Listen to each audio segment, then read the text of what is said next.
Jadi apa? Kerabat. Ada yang mau ganti. Undangannya sebagai apa Pak kesini Pak? Undangannya sebagai apa? Ya gue pakai bahan ya resepsi. Resepsi. Keluarga. Oh keluarga. Ini ponakan gue nih. Oh. Bandel dulu. Ini masukin istana sebagai tim ya. Tadi ngobrol apa Pak Rocky? Apa sama Pak Tingkap? Dia dipanggil saya Om karena dia Manado juga, saya Manado. Gitu. Dia janjian mau makan Manado gitu ya. Kapan ikut ya Pak? Janjiannya kapan? Apa? Kapan janjiannya kapan? Pokoknya ada.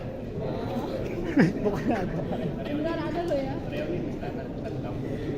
Oke, baik. Terima kasih Bang.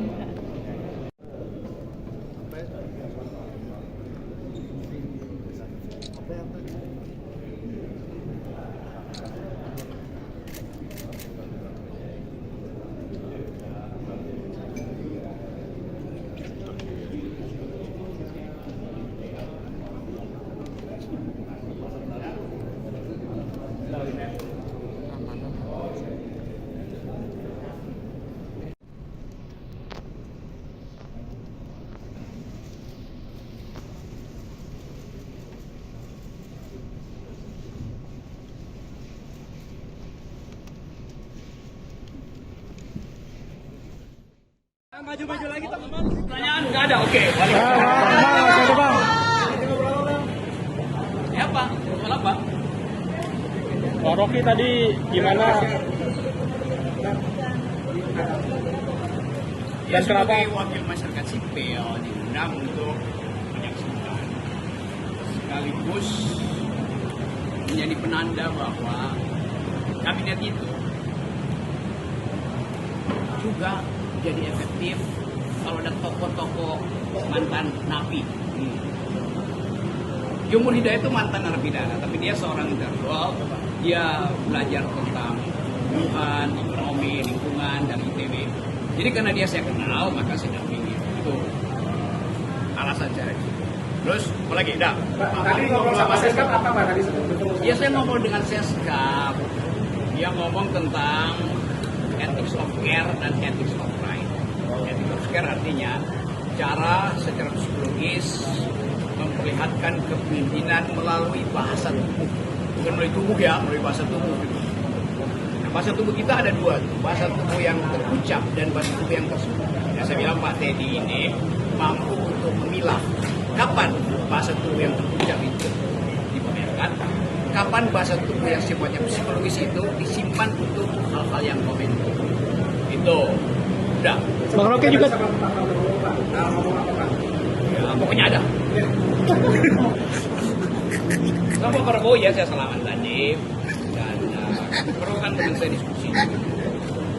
Beliau, oh Pak Rocky, terima kasih hadir. Dan ternyata Pak Rocky masih disiden. Tapi Anda lihat wajahnya wajah bercanda. Masa disiden? Disiden tahu artinya kan? Google kalau nggak tahu lu wartawan ya. Oke. Nah, cukup ya. Terakhir Bang, tadi sama Mas Gibran juga tadi. Gini ini. Kementerian Lingkungan yang lain saya nggak komentari. Kementerian Lingkungan itu dia jadi kementerian global, bukan sekedar kementerian di Indonesia. Karena isu lingkungan itu isu global. Anda pergi kemana-mana, Anda bertemu dengan generasi muda, mereka akan tanya, do you speak environmental ethics? Jadi itu intinya. Dan di Indonesia ada 70 juta Gen Z yang menunggu sikap pemerintah terhadap lingkungan. 2029, 70 juta ini adalah tempat bertanding para politisi untuk berebut suara. Nah, kalau politisi tidak do not speak environmental ethics, anak-anak muda yang 70 juta ini akan menganggap berarti kalian tidak memahami keputusan kami.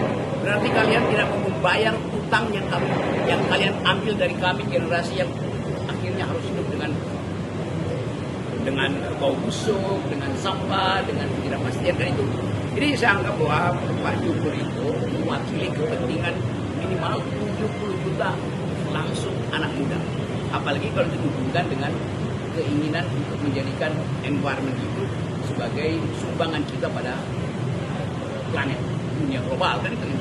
Jadi itu sekaligus kementerian itu kementerian yang sangat rawan untuk jadi lahan pertukaran oligarki, politisi.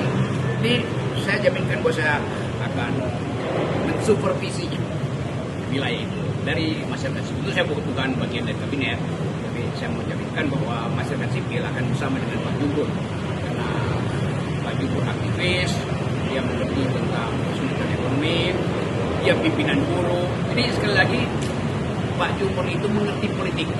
Nah, kalian saya minta supaya seringlah datang ke kantor Pak Jumbur, bertengkar dengan dia soal itu. Jadi itu soal kita semua.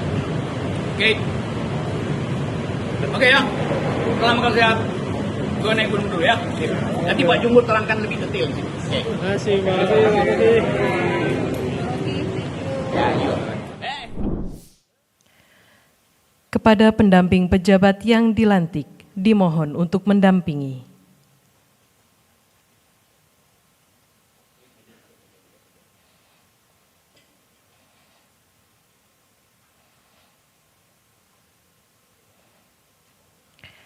Selanjutnya, pemberian ucapan selamat didahului oleh Presiden Republik Indonesia dan Wakil Presiden Republik Indonesia diikuti undangan lainnya.